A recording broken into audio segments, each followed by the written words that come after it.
História de vida de Arão. Em 12 de outubro de 1940, nasceu Arão Martins dos Reis, filho de um casal pobre, José Lucena dos Reis e Josefa Martins Nolito, moradores do município de Tocantinha, Tocantins, sendo ele o segundo dos 6 filhos.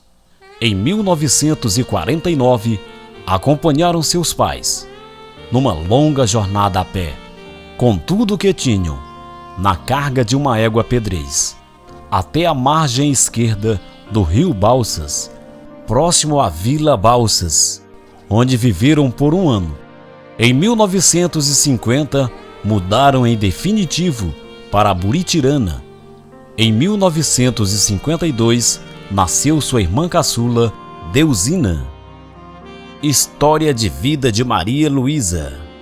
Em 28 de julho de 1945, nasceu Maria Luísa Paulino Ximenes, sendo ela a caçula dos 11 filhos de Pedro Paulino de Oliveira e Raimunda Ximenes Paulino, moradores na margem direita do rio Balsas, município de Ponte Alta. Maria Luísa teve uma infância marcante e sofrida, pois nem mesmo mamou em sua mãe, que faleceu por complicações do parto após 40 dias. Maria Luísa foi amamentada por Maria Rosa Cirilo, que desmamou seu filho Manuel Cirilo para amamentá-la por 2 meses. Ela foi criada por seus irmãos, principalmente Francisca, sua irmã mais velha. Com 2 anos de idade, em 1947, perdeu seu pai, vítima de suicídio com sua própria espingarda, deixando 11 filhos ainda pequenos e Ercília, sua segunda mulher, grávida de Judite. Em 1952, Francisca casou-se com Leonardo e levou sua irmã e filha adotiva para morar na região da Avenida. Eis aí o motivo de seus filhos chamar Francisca de vozinha. Mesmo morando próximo de uma escola, só começou a estudar com 14 anos de idade. Em 1960, o primeiro encontro. Maria Luísa, após ter chegado de um passeio a Brasília, que durou 4 meses, juntamente com seus irmãos Gonçalo e Rita, foram recepcionados com uma festa, tocada com pife, na casa de João Cearense, no baixão da Buritirana. E lá estava Arão Reis, onde apenas dançaram e trocaram olhares. Tudo começou na escola. No ano seguinte, em 1961, ele, jovem e muito dedicado em ajudar seu pai na roça, aproveitou o tempo entre uma colheita e outra para estudar na escola do professor Lucas Almeida, onde lá estudava a moça da tal festa. Na época, tudo era muito sigiloso e os namoros eram apenas por cartas, mesmo estudando juntos. Ele logo se esforçou em aprender a escrever e, por mão de Eugênio Almeida, enviou-lhe uma carta com pedido de casamento. Maria Luísa, com apenas 16 anos, abandonou as bonecas e o estudo para se casar. Agulha na mão e arroz no pilão. Enquanto a mocinha furava os dedos, cuidando do vestido, o noivo derramava suor limpando arroz no pilão. Depois, levaria nas costas de burro para vender em Porto Nacional e comprar o terno do casamento. Casamento. Em 1962, após 5 meses de noivado, eles e mais um pequeno grupo de cavaleiros saíram do rio Balsas para se casarem em Porto Nacional, no dia 28 de abril de 1962. Com mais 3 dias de volta, a recém-casada chegou doente da viagem e nem participou da festa de recepção na Buritirana. Arão sempre foi um homem muito paciente. Após a festa, mandou a mulher de volta para a casa dos irmãos, enquanto terminava seu barraco, construído de palhas, onde hoje é a Fazenda Bom Sossego. Só depois, em 15 dias, buscou sua amada. Primeiros filhos. Em 4 de junho de 1963, nasceu a primeira filha, Maria de Fátima. 2 anos depois, veio a segunda filha, Ana, em 27 de junho de 1965. Paulo nasceu em 5 de agosto de 1968, ambos por parteiras na própria região. Fazenda Cercas dos Morros. Com o dinheiro de um burro, comprou o direito de posse das terras, que já tinha sido da família Quiriba, mas não existia mais nada. Em agosto de 1970, com seus 3 filhos, mudaram para o barraco, nas terras recém-compradas. A batalha foi dura. O dia trabalhava na roça e a parte da noite na construção da casa, até cobrir com 14 mil palhas. Foi o suficiente para entrar debaixo.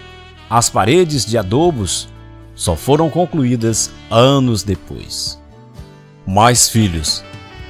Em 29 de agosto de 1972, nasceu Osana, na própria fazenda, pois as condições de ir para a cidade ainda eram poucas. Luiz nasceu em 12 de agosto de 1975, o único com privilégio de nascer no hospital. Após 2 anos, veio José dos Santos, que recebeu este nome por ter nascido no dia de Todos os Santos, em 1º de novembro de 1977. Ele, com apenas 4 anos, pediu para sua mãe que tivesse outro Zizinho para brincar com ele.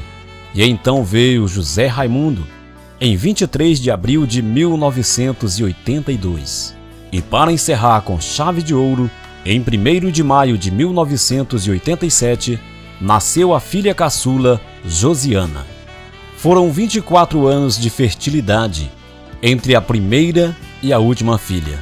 Quando Josiana nasceu, seu sobrinho já tinha 6 anos de idade. Tristeza de uma mãe. Em 23 de outubro de 1988, após 3 anos de sofrimento e luta contra um câncer, em Zé Santo, como era chamado, Maria Luísa viu seu filho ser vencido pela doença, que na época não existia cura.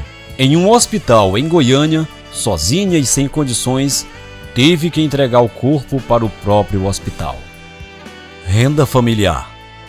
Donos de suas próprias terras, mas com renda muito baixa, pois tudo o que plantava era para o consumo da família. O gado era muito pouco. Mesmo assim, sempre vendia uma para ajudar na despesa dos filhos. O que segurava as pontas era a fabricação de farinha. Às vezes passava 10, 15 dias mexendo, dia e noite, com massa de mandioca. E depois de pronta, ainda enfrentava cerca de 20 quilômetros, carregando quartas de farinhas nas costas dos animais até o transporte mais perto para vender em Porto Nacional, e então comprar o que lá não produzia, principalmente as coisas da festa de São Pedro, como era de costume, todos os anos convidar amigos e parentes para um terço rezado meio-dia e depois almoço para todos. E sempre a festa virava à noite. Transporte em rede. Por ser uma região muito isolada, as dificuldades eram muitas, principalmente quando se tratava de acidente. Em 1993, Maria Luísa, após ter a mão rasgada por uma presa de porco, teve que ser carregada na rede por mais de léguas, subindo ladeiras até onde fosse um carro. Em 1994, foi a vez de José Raimundo, com os 2 pés queimados, também teve que ser levado em rede. Estrada na porta.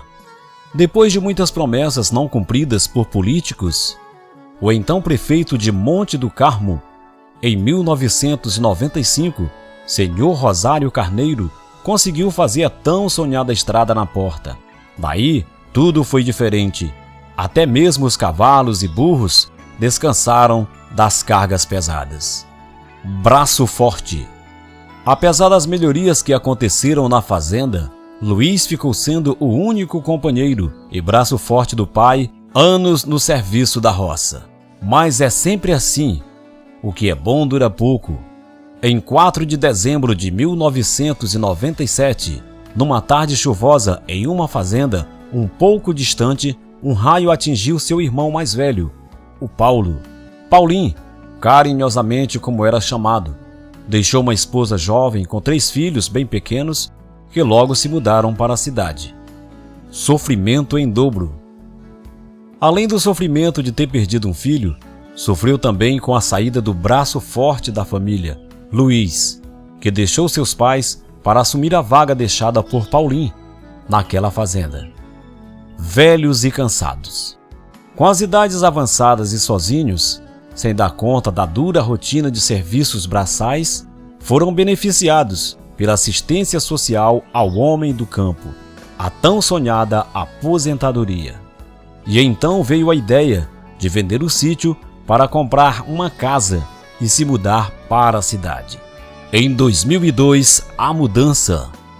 Depois de 32 anos, construindo e zelando de tudo que tinha naquele jeito caprichoso que só Arão Reis sabia fazer, foi difícil, principalmente para ele, que saiu chorando em cima de um caminhão de mudança, levando seus pertences, mas deixando ali o que mais amava, aquele cantinho, aquela linda casa de palha, onde criou todos seus filhos, aqueles coqueiros que se balançavam, pareciam que também choravam, pois ali tinha uma certeza de que nada iria continuar zelado como ele fazia.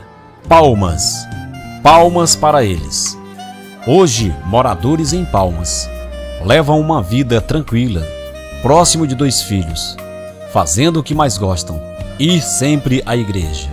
8 anos aqui já se passaram, mas olhando para eles, podemos dizer que são 8 anos mais jovens, da época que se mudaram. Palmas, palmas, palmas para você, pelos seus 70 anos.